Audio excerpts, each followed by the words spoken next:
Hello and welcome to Life with Jane.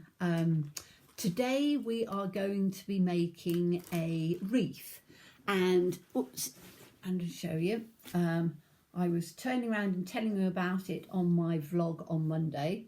This is the sort of wreath that we're going to make.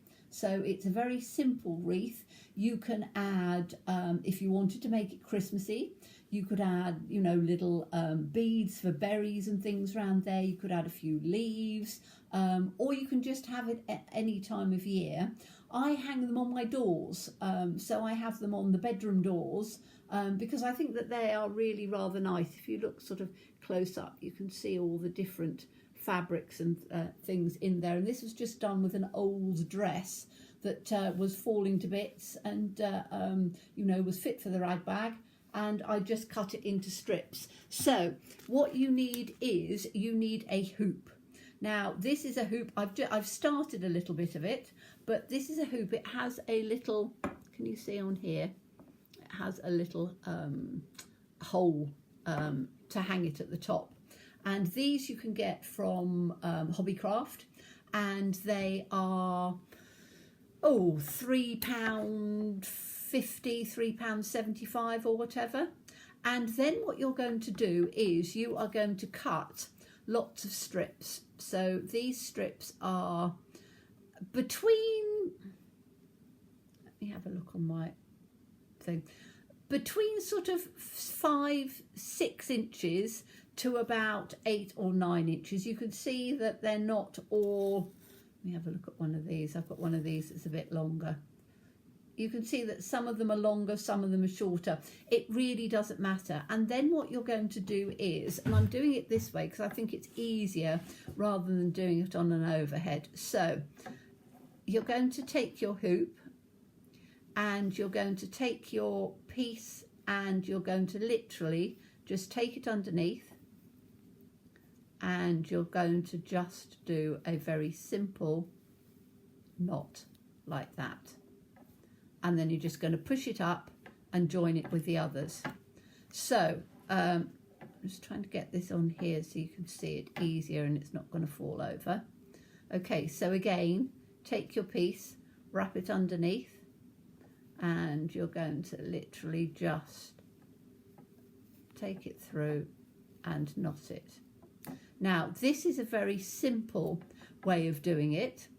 There is another way of doing it, and depending on the type of fabric. So if you've got fabric like this, which is quite stiff, this is the easiest way of doing it, to take it under, and as I say, just do a simple over the top knot like that, tie it in, and then just pull it up.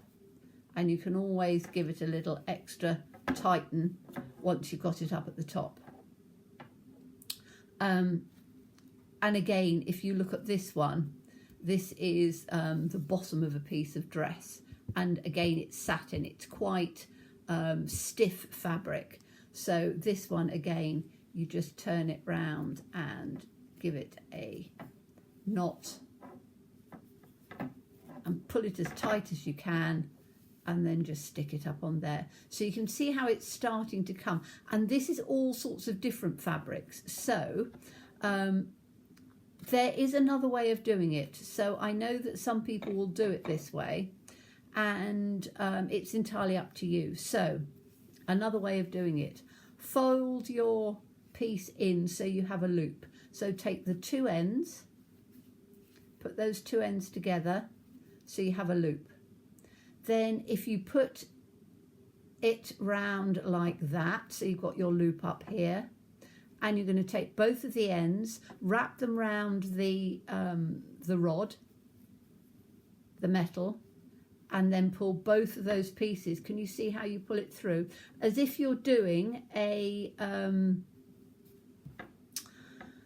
when you're doing a tag and you want the tag to go on the top. That's the way we do a tag. Now, this will give you both of your tails at the top. This one will give you a tail at the top and a tail at the bottom. So can you see the difference between those two?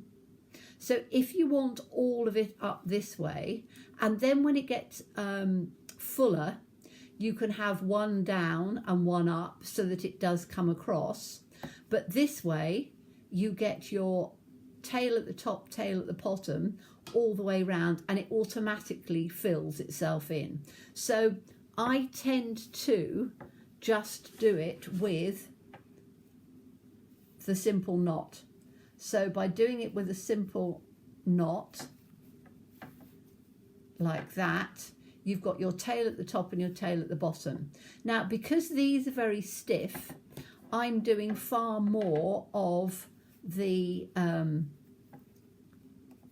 lighter ones, so the softer fabric, than I am the other, because that then fills it up and makes it look fluffy. And fluffy's the wrong sort of word, but when you've got it full, if your fabric is very stiff, it doesn't blend in. So can you see how that's starting to come together now? And you're literally just going to work your way round with these, just taking it and tying it. And as you can see, part of the interest is that you have all of these lovely rough edges, and you've got little bits of the fabric coming out. So can you see you've got sort of little tails and things like that? That gives the look. And what I'm tending to do is I'm doing one of the blue and then one of this satin, because it's quite stiff,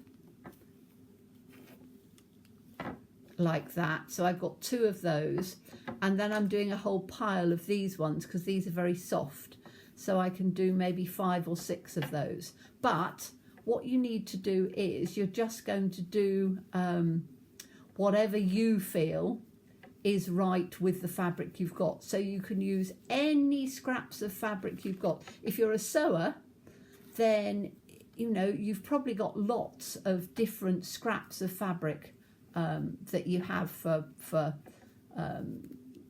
you know, if you've done a pattern, you always have little scraps left over.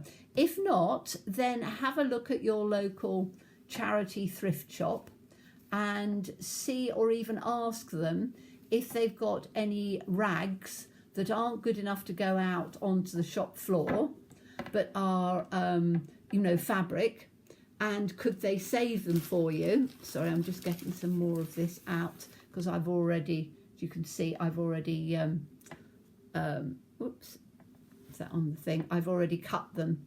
And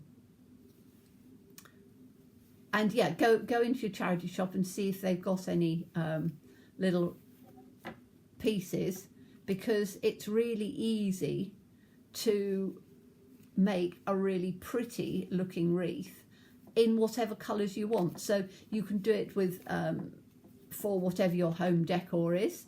So you could do it all in white if you wanted to. You know, have a look at an old cotton sheet, you know, that's maybe got, you know, when particularly if they're older style, I was going to say old fashioned, but you know, old cotton sheets that have done their best.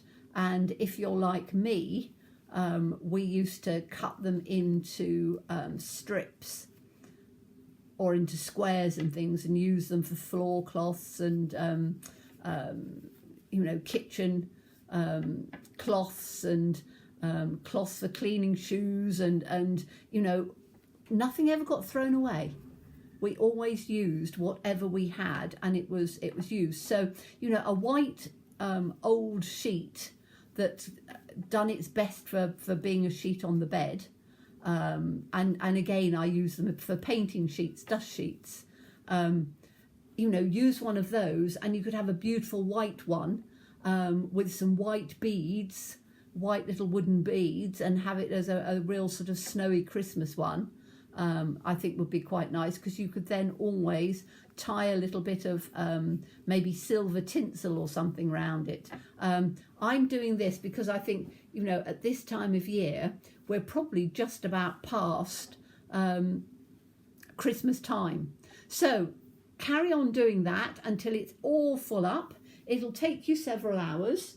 You will then end up with something that looks as beautiful as this one. And this one I made quite a while ago. And that's the one that I have hanging up on my bedroom door because I think it looks lovely. I will show you just to do for doing the strips and things, so bear with me 2 seconds while I just get a strip out. So what I've done is, so this is an example. So the fabric I've just cut into strips, literally roughly with a pair of scissors. So whatever the length of that fabric is, and you can see it was, I can't even remember what it was. I think it was an old apron or something. So where that join is, if I think what length I want it to be, say I want it to be my 7 inches. So 8 inches is going to come to about there. So literally just cut that straight in half.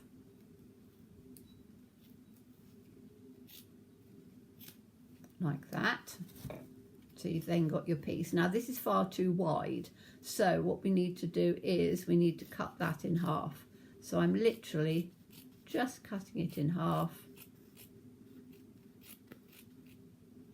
There we go. And then we've got another 2 pieces.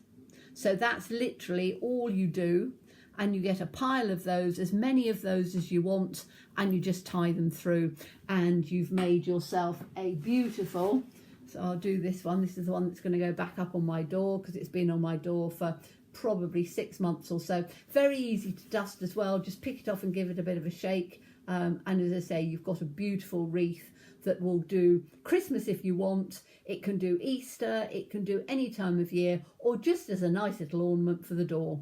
So I hope you enjoyed that one. As always, please stay safe and well. Please be kind, and look forward to seeing you again soon. Bye-bye.